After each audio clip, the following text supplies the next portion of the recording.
આજે તો તું આ સ્કૂલમાં લોસ્ટ હોય એવું લાગતો હતો. એવું તને પણ લાગ્યું નહીં? હા યાર, છેલ્લા ઘણા દિવસોથી તું ઉદાસ ફરે છે. કઈ પ્રશ્ન છે તને? સાચી વાત છે. ખરેખર એવું બધું ભેગું થઈ ગયું છે ને કે શું કરવું તે ખબર પડતી નથી. એસએટીની તૈયારી ચાલે છે અને મને મેથ્સમાં ઓછા માર્ક્સ આવે છે. સાથે સાથે મારા મોટા ભાઈની નોકરી ગઈ 10 દિવસ પહેલાં, અને ગઈકાલે જ મારા પપ્પા ઘરમાં કામ કરતાં કરતાં પડી ગયા અને હવે કેડમાં એવું દુખાવો ઉપડ્યો છે ને કે નોકરીએ જઈ શકતા નથી. ઓહો ભગવાન, તો બહુ ખરાબ થયું યાર. પણ તું શું કરીશ? શું કરીશ? કાંઈ કરી શકાય તો કરું ને, પણ આમાં હું શું કરું? અમુક વાર ખરેખર એવું લાગે છે ને કે લાઈફ ઇઝ અ મેસ. શું કરવું તે ખબર પડતી નથી અને કોની પાસે જવું એ પણ ખબર પડતી નથી. મદદ માટે ઘણાને પૂછ્યું પણ એવું જ લાગે કે કોઈને પડેલી જ નથી. અંતે તો આપણે એકલા જ લડવું પડતું હોય છે. વિક્રમ, તું ક્યાં એકલો છે યાર? ઓહ સોરી. તું તો છું અને આપણા બીજા ફ્રેન્ડ્સ પણ તમે લોકો છો તો ખરા, અને તમે બધા મદદ પણ કરો છો. અને ફેમિલીના પ્રશ્નો હોય ત્યારે બીજા સંબંધીઓ પણ મદદ તો કરે છે.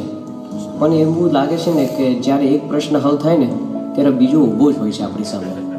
My friend, life is not perfect. તને ખબર નથી યાર કે દુનિયામાં કોઈ પણ એવો એક મને માણસ બતાવો કે જેના જીવનમાં પ્રશ્ન ના હોય. મોટા મિલિયનરથી લઈને પ્રેસિડેન્ટ લગીને દરેક માણસના જીવનમાં પ્રશ્ન છે. Life comes with a challenge, અને આ ચેલેન્જની અંદર જો તું સ્થિર રહીશ ને તો મારા ભાઈ, હિંમતની સાથે સાથે તું બહુ આગળ વધી જઈશ. હું એ જ કહું છું, સ્થિર તો રહેવું છે, પણ જીવન જ સ્થિર ના હોય તો કેવી રીતે આપણે સ્થિર રહેવાના છીએ? ચાલ હું તને બતાવું. શું બતાવીશ? કઈ સ્થિરતાની જાદુઈ લાકડી મને બતાવીશ? ના ભાઈ ના, મારે તો ક્યાં લાકડી નથી આપી તને, પણ મારે આજે એક વસ્તુ આપવી છે તને. અને જો તું વાપરીશ ને તો તારી દરેક પ્રશ્નની અંદર તારા જીવનમાં સ્થિરતા અને શાંતિ આવશે.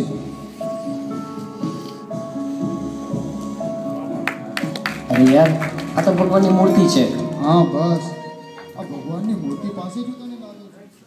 અને મારે જે આપવું છે ને એ છે પ્રાર્થના.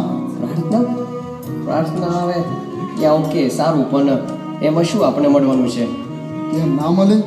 ખરેખર ભગવાન પ્રાર્થના જ સાંભળે છે, અને આપણી પ્રાર્થના સાંભળીને ભગવાન આપણી રક્ષા કરે છે, આપણને વિશ્વાસ પ્રેરે છે, દરેક સમસ્યાની અંદર બુદ્ધિ પ્રેરે છે. અરે યાર, મીરાબાઈને એમના સંબંધીઓ કેટલી વખત મારવાનો પ્રયાસ કર્યો હતો, પરંતુ ભગવાનના બળથી તે ક્યારેય ગભરાયા નહોતા. અરે નરસિંહ મહેતાને પણ આખા ગામના પ્રશ્નો હતા, પૈસા અને કુટુંબના, પરંતુ અંતે તો ભગવાને જ લાજ રાખી હતી ને, કારણ કે એમને ભગવાનમાં વિશ્વાસ હતો. એ મારા ભાઈ, મહારાજે તો નથી પેલા ગલુજીની રક્ષા કરી હતી, અને કાશીદાસની પણ. મારા ભાઈ, ભગવાન પ્રાર્થના સાંભળે જ છે. સાંભળે છે? પણ ક્યાં ભગવાન છે? કંઈ દેખાતો નથી. આ તો મૂર્તિ છે. અને જે તમે બધા પ્રસંગો કહો છો, મીરાબાઈ, નરસિંહ મહેતા, ગલુજી, કાશીદાસ, એ તો કેટલા વર્ષો પહેલા થયા હતા. પણ આજે શું? હા, આ અર્થ પર ક્યાં ભગવાન છે અને ક્યાં સાંભળે છે આપણું? વિક્રમ, ભગવાન સાંભળે જ છે યાર, પણ તે બીજી રીતે સાંભળે છે. આપણી પ્રાર્થનાઓ સાંભળવા માટે તેમણે બધી જ વ્યવસ્થા કરી દીધી છે.